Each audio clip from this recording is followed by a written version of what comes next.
गौतम बुद्ध के अनुसार मौन रहने की शक्ति इतनी ज्यादा है कि यह आपकी सारी चिंता, आपके सारे टेंशन और आपके सारे तनाव को चुटकी में खत्म कर देती है और आपको एक ऐसा मनुष्य बना देती है जिस मनुष्य से बात करने के लिए दूसरे लोगों की बहुत इच्छा होती है।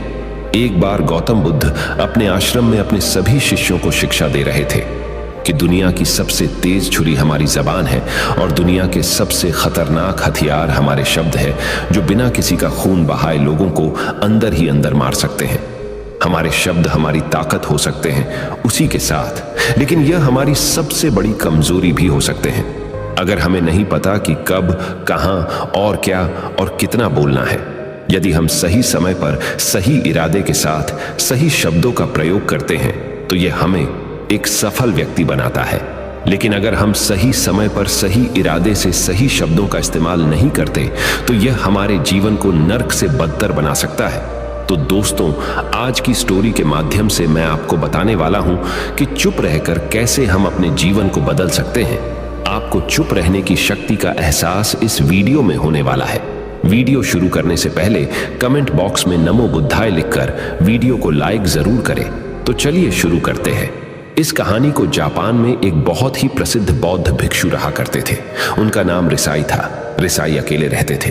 दुनिया के शोर शराबे से दूर जंगल में वो रहते थे और वह बड़े ही ध्यानी और प्रभु भक्त व्यक्ति थे, इसलिए वह पूरे जापान में बहुत अधिक प्रसिद्ध थे।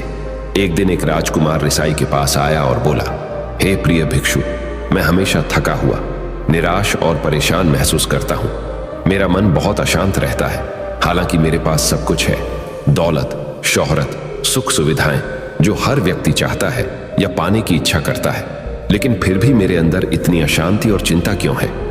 रिसाई ने उसकी बात बहुत ही ध्यानपूर्वक सुनी और कुछ सोचने के बाद कहा, तुम इस प्रश्न का उत्तर जानते हो, बस तुमने कभी इस प्रश्न को हल करने की कोशिश नहीं की है। रिसाई ने आगे कहा, मैं एक रिसर्च करना चाहता हूं, क्या तुम मेरा साथ उसमें दोगे? इस रिसर्च के बाद तुम्हारे जीवन में किसी भी तरह की अशांति और चिंता नहीं रहेगी। ये बातें सुनकर राजकुमार बहुत हैरान था। उसने रिसाई से कहा, बताइए मुझे क्या करना होगा? अपने मन की शांति के लिए मैं कुछ भी करने को तैयार हूं। राजकुमार की इन्हीं बातों को सुनकर भिक्षु ने कहा, तो फिर आप अगले 15 दिन के लिए मेरे आश्रम में रहोगे और एक सामान्य व्यक्ति की तरह अपना जीवन व्यतीत करोगे और इन 15 दिनों में तुम अकेले और चुपचाप रहोगे, जितना हो सके कम बोलोगे। राजकुमार उस भिक्षु की बातें सुनकर सहमत हो गया। पहले दिन राजकुमार को लगा कि उसका मन सामान्य से अधिक अशांत और विचलित है। उसके मन में तरह तरह के विचार आ रहे हैं थे और वह आम लोगों की तरह जीवन जीने में असहज महसूस कर रहा है। उसे अंदर से बोलने की इच्छा हो रही थी, लेकिन वह चुपचाप रहा। उसके मुंह से एक भी शब्द नहीं निकला, बस वह चुपचाप बैठा रहता। लेकिन रात होते होते उसे अंदर ही अंदर शांति का अनुभव होने लगा। उसके लिए यह अनुभव अजीब था। वह खुद से पूछ रहा था कि वह अंदर ही अंदर इतना खुश क्यों है और उसकी आंतरिक बेचैनी और चिंता कम क्यों होने लगी है। अगले दिन राजकुमार अकेला चुपचाप बैठा रहा और वह प्रकृति को निहार रहा। वह पौधों को, फूलों को, आकाश में उड़ रहे पक्षियों को, वह अपने जीवन में पहली बार यह अद्भुत दृश्य महसूस कर रहा था कि उसके पास कितनी सुंदरता है। वह दिन भर प्रकृति की सुंदरता को निहारता रहता और उसकी ताजगी को महसूस करता रहता।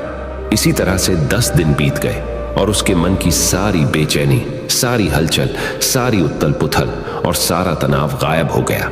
11वें दिन की सुबह राजकुमार फिर से एकांत में बैठ गया और कुछ ही मिनटों में उसकी आंखें अपने आप बंद हो गईं और वह गहरे ध्यान में चला गया। वह पूरे दिन वहीं पर आंखें बंद करके बैठा रहा और गहरे ध्यान में डूबा रहा। ना कोई शब्द, ना कोई चिंता। राजकुमार भीतर से असीम शांति और आनंद से भर गया। राजकुमार अपने बाकी के 4 दिन इसी तरह गहरे ध्यान में व्यतीत करने के बाद 15 दिन बाद रिसाई के सामने प्रस्तुत हुआ और रिसाई को प्रणाम करके बोला, प्रिय भिक्षु, मुझे उत्तर मिल गया कि मेरे मन में इतनी उथल पुथल और चिंता क्यों थी। मैं जान गया कि मेरा मन इतना अशांत और विचलित क्यों था। रिसाई मुस्कुराते हुए पूछा, बताओ क्या उत्तर मिला तुम्हें?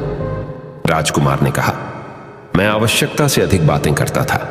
मैं किसी पर भी अपने शब्द और ऊर्जा व्यर्थ करता था। मैं दिन भर अपने लोगों से फालतू की बातें करता रहता और फिर उन्हीं के बारे में अकेले में सोचता रहता और ज्यादातर समय नकारात्मक ही सोचता रहता। इस तरह मैं बस अपना समय बर्बाद कर रहा था। ज्यादा बोलने और नकारात्मक सोचने की वजह से मेरा मन अशांत और बेचैन हो गया था, और इसी वजह से मैं किसी भी काम को ठीक से नहीं कर पा रहा था, जिसकी वजह से मैं हर काम में असफल होने लगा। और फिर इन्हीं लगातार मिलने वाली असफलताओं की वजह से ही मैं और भी उदास और चिड़चिड़ा हो गया। इन्हीं सभी चीजों की वजह से मेरा जीवन नष्ट हो रहा था। लेकिन यहां पर बिताए हुए 15 दिन मेरे लिए पूरी तरह से अलग थे। मुझे कुछ अलग ही एहसास यहां पर हो रहा था। अब मुझे ऐसा लग रहा है मैं अपना जीवन पूरी तरह से जी रहा हूं, लेकिन इससे पहले मैं अपना जीवन गलत तरीके से जी रहा था। और मैंने यह भी सीखा कि हमें सिर्फ ध्यान करने की जरूरत नहीं है। ध्यान अपने आप होता है जब हम शांत और मौन होते हैं। ध्यान के पिछले कुछ दिनों के दौरान मैंने जो पहली चीज सीखी वह यह है कि मनुष्य के जीवन की सबसे महत्वपूर्ण चीज स्वयं को जानना ही है।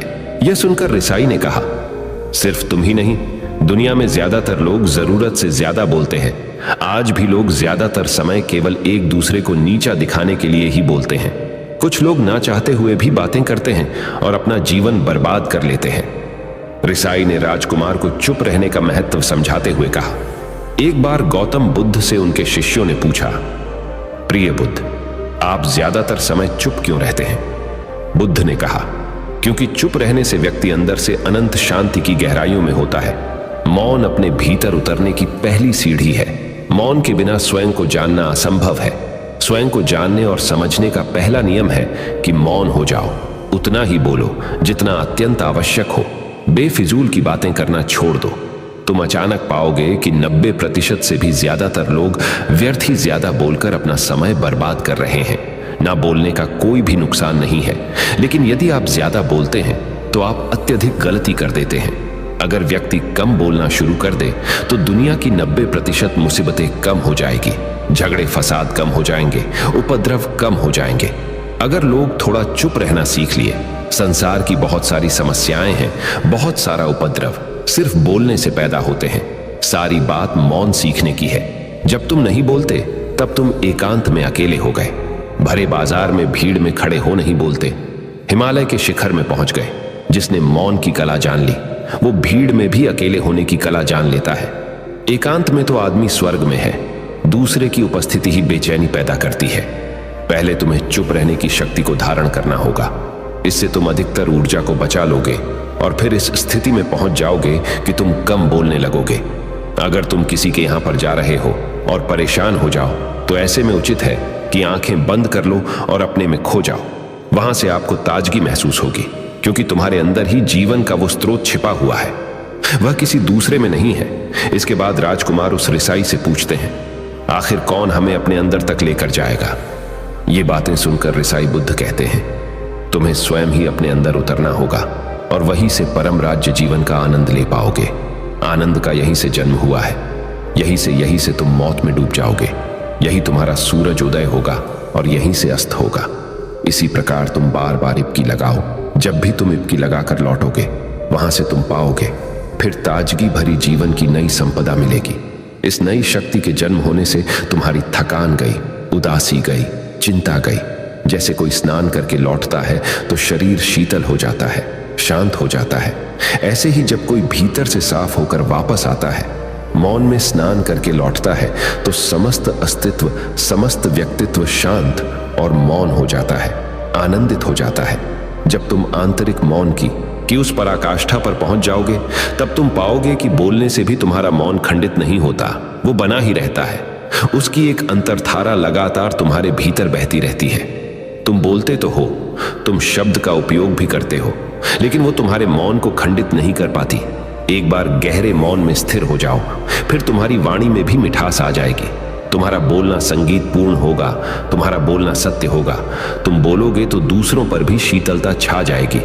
जैसे ही तुम अंदर से चुप होते हो, तुम इतने शक्तिशाली होने लगते हो कि समाज की निर्भरता तुम छोड़ने लगते हो और तुम्हारे जीवन में एक मस्ती आती है जो केवल दीवानों के जीवन में होती है। तुम्हारे चेहरे पर एक नई रौनक आ जाती है। तुम्हारी आंखें किसी अमृत के समान हो जाती है और तुम अनंत शांति के समुद्र में डूबने लगते हो। इतना कहकर भिक्षु रिझाई ने अपनी बात खत्म की और वो मौन में चले गए। राजकुमार उनका धन्यवाद कर अपने महल में चला गया। दोस्तों, आपने भी अनुभव किया होगा कि बहुत ज्यादा बात करने से दिमाग अशांत हो जाता है, जिससे हम अपने दिमाग पर नियंत्रण खो देते हैं और साथ ही अपना ध्यान भी खो देते हैं। जो लोग बहुत ज्यादा बोलते हैं उनके पास किसी एक काम पर ध्यान केंद्रित करने की काबिलियत नहीं होती। वो अपने किसी भी लक्ष्य पर पूरी तरह से ध्यान केंद्रित नहीं कर पाते। अगर हमारा दिमाग एक जगह केंद्रित नहीं है तो हम जीवन की सच्चाई नहीं समझ पाते और ना ही मनचाही सफलता कभी हासिल कर पाएंगे। इसके अलावा भी आपने देखा होगा कि जो लोग अधिक बोलते हैं वो अक्सर लोगों के बीच हंसी का पात्र बन जाते हैं, और जो लोग कम बोलते हैं और अपनी बात पर कायम रहते हैं उन्हें लोगों से सम्मान मिलता है। लोग उनकी बातों को सुनते हैं और उन पर भरोसा भी करते हैं। जो लोग जरूरत से अधिक बोलते हैं और अपने विचारों के बारे में पक्के नहीं होते, उनका दिमाग स्थिर और विचलित रहता है, शोर से भरा रहता है, और एक अशांत दिमाग वाला व्यक्ति जीवन में किसी भी चीज में सफल नहीं हो पाता, क्योंकि वह किसी भी काम में फोकस नहीं कर पाता। यदि किसी व्यक्ति को यह पता है कि उसे कब, कहां और क्या बोलना है, तो वह व्यक्ति सच में बहुत बुद्धिमान है, और ऐसा व्यक्ति जहां भी जाता है उसका व्यक्तित्व आकर्षण का केंद्र बन जाता है, और वह जो कुछ भी करता है उसमें सफल अवश्य होता है। अगर हम किसी महान और सफल व्यक्ति के व्यक्तित्व को गहराई से देखें तो पाएंगे कि वो कम बोलते हैं और कम से कम शब्दों में अपनी बात खत्म कर देते हैं। वो बोलने से पहले वो चीजों और जिसके बारे में उसे बोलना है उनके बारे में गहराई से सोचते हैं। लेकिन जो लोग बहुत ज्यादा बोलते हैं, बहुत बार वो झूठ भी बोलते हैं और अपनी बातों से दूसरों के मन और विचारों पर कचरा डालते रहते हैं। वह ज्यादातर समय दूसरों की बुराई करते रहते हैं, इसलिए उनके अपने भी उनसे नफरत करने लगते हैं और उनसे बचने की। सभी शिष्यों ने अपनी शक्ति के अनुसार छोटे बड़े ढेर संकल्प लिए और गुरु को अपने अपने संकल्प के बारे में बताकर वहां से चले गए। लेकिन वह शिष्य जो खुद को सबसे अलग और बड़ादा दिखाना चाहता था, वह सीधे गुरु की कुटिया में पहुंच गया और बोला, मैं कोई छोटा मोटा संकल्प नहीं लेना चाहता, बल्कि खुद की ही जैसे एक बड़ेढ़ा और महान संकल्प लेना चाहता हूं। कृपया आप ही बताएं, क्या संकल्प लेना चाहिए? उसकी यह बात सुनकर गुरु मुस्कुराए और बोले, क्या तुम मेरे द्वारा दिए गए संकल्प को पूरा कर पाओगे? क्या तुम्हारे लिए उसे पूरा करना संभव होगा? शायद नहीं। वह तुम्हारे लिए संभव नहीं है, तुम उसे पूरा नहीं कर पाओगे, इसीलिए तुम खुद ही कोई संकल्प ढूंढो। शिष्य ने कहा, नहीं गुरुदेव, आप जो भी संकल्प मुझे देंगे मैं जरूर उसे पूरा करूंगा। गुरु ने कहा, ठीक है, तो तुम अगले 1 महीने तक चुप रहोगे, मुंह से एक शब्द भी नहीं निकालोगे, यही तुम्हारा संकल्प है। शिष्य ने कहा, गुरुदेव, यह भी कोई संकल्प है? यह तो बहुत ही आसान है, 1 महीने तक चुप ही रहना है। आप कोई बड़ेढ़ा संकल्प दीजिए जो मेरी योग्यता के लायक हो, जिसे पूरा करने में मुझे समस्या हो। गुरु ने कहा, पहले तुम इस संकल्प को तो पूरा करके दिखाओ। शिष्य ने गुरु की बात मान ली और वह उसी समय चुप हो गया और पलटकर कुटिया से बाहर चला गया। उसे चुप रहना बहुत आसान लग रहा था। उसने एक दिन तो जैसे तैसे चुप रहकर काट लिया, लेकिन दूसरे दिन से उसके मन में ना बोलने का बोझ बढ़ने लगा। तीसरे दिन उसे भारीपन महसूस होने लगा और चौथे दिन उसके अंदर एक अजीब सी बेचैनी होने लगी, क्योंकि आसपास आश्रम के सभी शिष्य एक दूसरे से बातें कर रहे थे। वह भी अपना पक्ष उनके सामने रखना चाहता था, उनकी बोलती बंद कर देना चाहता था, लेकिन उसका संकल्प उसके आड़े आ रहा था। इसीलिए वह पूरे दिन सिर्फ मुंह और आंखें बनाता रहता। इसी तरीके से कुछ दिन और बीते और वह शिष्य बीमार पडीडीएच गया। उसका सिर फटा जा रहा था, उसका खाने पीने तक का मन नहीं कर रहा था, वह सिर्फ बोलना चाहता था। वह गुरु के पास गया और उनके सामने बैठकर लिखकर उन्हें बताया, गुरुदेव, मैं बोलना चाहता हूं, बिना बोले मुझे सांस नहीं आ रही, मेरा दम घुटता जा रहा है, मैं अंदर ही अंदर पागल हुआ जा रहा हूं, मैं क्या करूं? संकल्प तोड़ दूं क्या? यह पढ़कर गुरु मुस्कुराए और बोले, संकल्प तो तोड़ने के लिए ही होते हैं, लेकिन जो अपने संकल्प को पूरा कर लेता है वही अपनी आंतरिक शक्ति को बढ़ाता है, और जो अपनी आंतरिक शक्ति को बढ़ा लेता है वह समाज और जागृति की राह पर आगे भी आज जाता है। संकल्प का लेना भी तुम्हारे हाथ में था और इसे तोड़ना भी तुम्हारे ही हाथ में है। तुम्हारे बहुत से भाई अपने संकल्प को तोड़कर अपनी पुरानी दिनचर्या पर वापस आ चुके हैं। अगर तुमसे नहीं हो पा रहा तो तुम भी संकल्प तोड़कर अपनी पुरानी दिनचर्या पर वापस जा सकते हो। लेकिन याद रहे, अगर आज तुम इस छोटे से संकल्प को नहीं संभाल पा रहे तो तुम अपनी बाकी की पूरी जिंदगी को कैसे संभाल सकोगे? बाकी फैसला पूरी तरह से तुम्हारे हाथों में है। गुरु की यह बात उस शिष्य के दिल में चोट कर गई। वह बिना कुछ बोले वहां से वापस चला गया और खुद को अपनी कुटिया में बंद कर लिया। वह केवल अपने जरूरी कामों के लिए ही कुटिया से बाहर निकलता, बाकी सारे समय कुटिया के अंदर ही बैठा रहता। 15 दिन बीत चुके थे और आश्रम के लगभग सभी शिष्यों का संकल्प अब तक टूट चुका था, लेकिन उसका संकल्प अभी भी जारी था। संकल्प लेने के बाद से अब तक उसने एक शब्द भी नहीं बोला था। सारा आश्रम हैरान था कि इतना बोलने वाला इंसान चुप कैसे हो गया। 15 दिन बीतने के बाद वह दोबारा अपने गुरु के पास गया और लिखकर बताया है, गुरुदेव, मैं बाहर से तो चुप हूं, लेकिन मेरे भीतर बहुत सी आवाजें हैं, बहुत सी चीख पुकार और शिकायतें हैं। मैं अंदर ही अंदर बात करता रहता हूं। मेरा मन तरह तरह के प्रश्न पूछता रहता है। मैं बाहर से जितना मौन हूं, भीतर से उतने ही शोर शराबे से भरा हुआ हूं। क्या इस तरह से मेरा संकल्प अभी भी जारी है? गुरु ने कहा, हां, तुम्हारा संकल्प अभी भी जारी है, लेकिन जब तक लोगों की ये आवाजें तुम्हारे कानों में पेडी देती रहेंगी, तुम्हारा मन बोलता रहेगा, क्योंकि इसे तो आदत है बोलने की। तुम भले ही बाहर से चुप रहो, लेकिन तुम अंदर ही अंदर बोलते रहोगे। तुम्हें इन बातों से, इन आवाजों से दूर जाना पड़ ही रहेगा।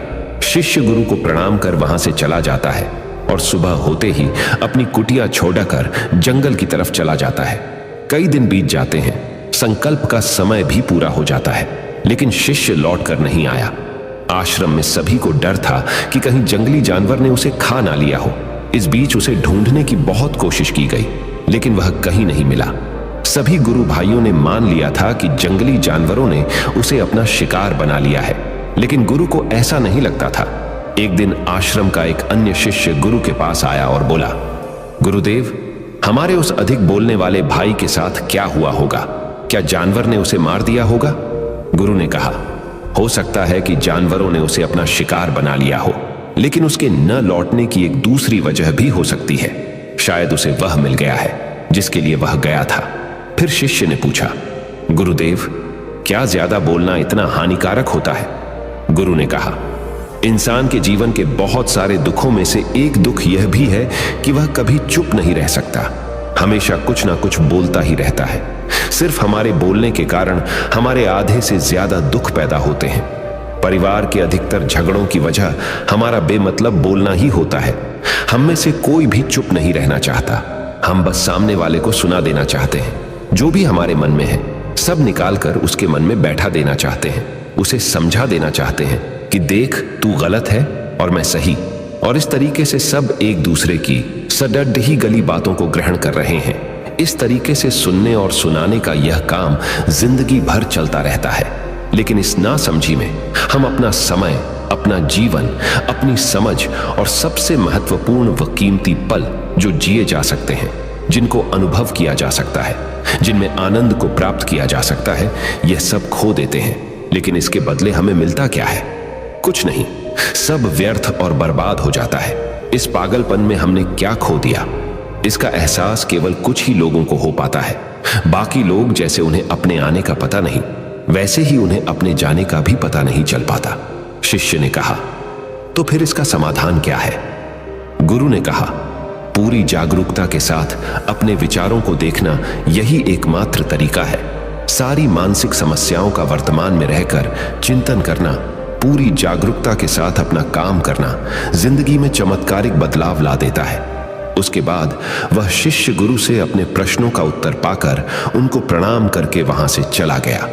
उस शिष्य को आश्रम छोड़कर गए हुए 3 महीने का समय बीत चुका था, लेकिन उसकी कोई खबर न थी।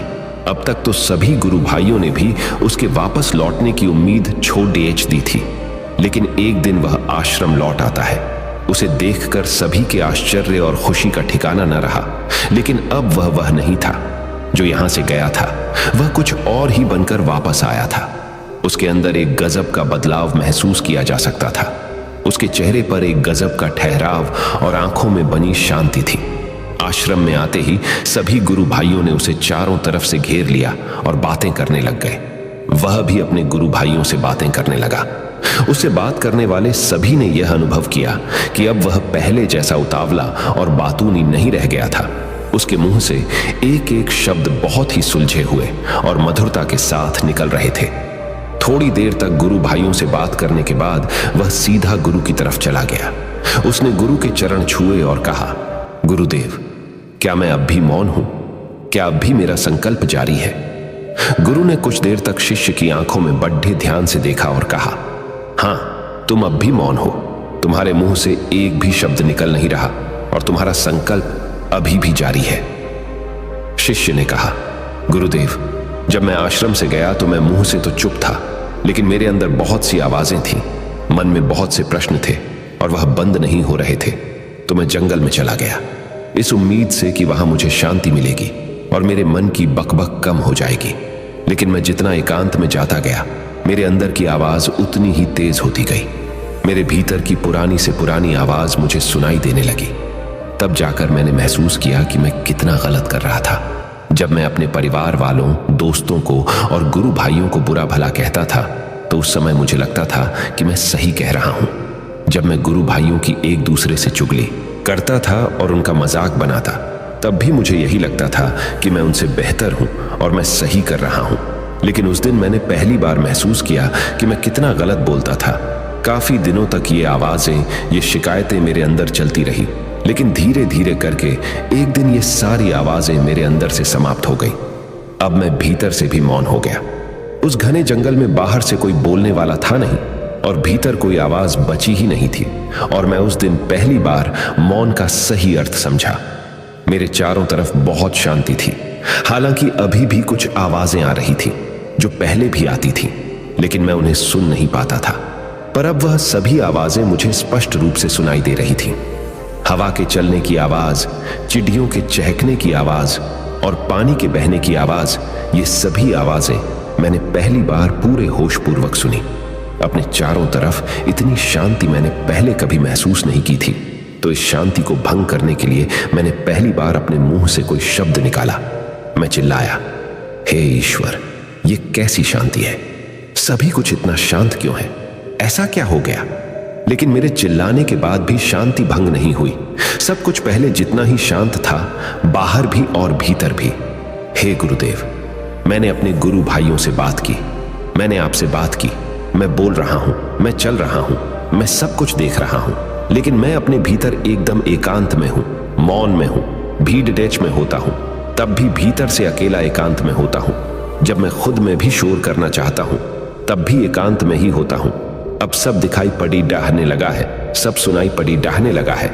गुरु ने कहा, जब तक हम बाहर की तरफ बोलते रहेंगे, भीतर अशांति ही रहेगी।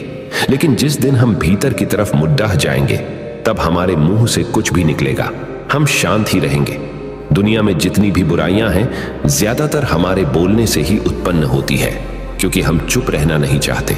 हम जितनी जरूरत है उससे कहीं ज्यादा बोलते हैं। हम सामने वाले को सुनना नहीं चाहते, बल्कि उसकी बोलती बंद कर देना चाहते हैं। उसे समझा देना चाहते हैं कि मैं कौन हूं, मैं क्या कर सकता हूं। और यही हमारी जिंदगी का मकसद बनकर रह जाता है। हमारी सारी ऊर्जा व्यर्थ के बोलने में बर्बाद होती रहती है। ऐसे ही समाज में लोगों का जीवन दुखों से भर जाता है, जो हमेशा एक दूसरे को सुनाने में लगे रहते हैं।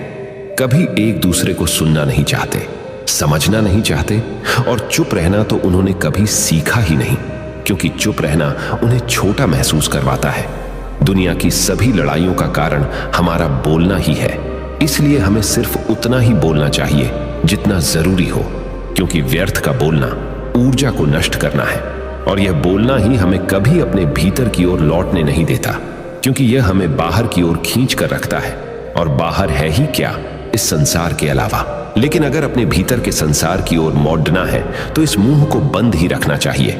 इसीलिए जितने भी बुद्ध हुए, आत्मज्ञानी हुए, वह सभी एकांत की ओर भागे, ताकि उन्हें ज्यादा न बोलना पड़ी डेहे, ज्यादा सुनना न पड़ी डीहे।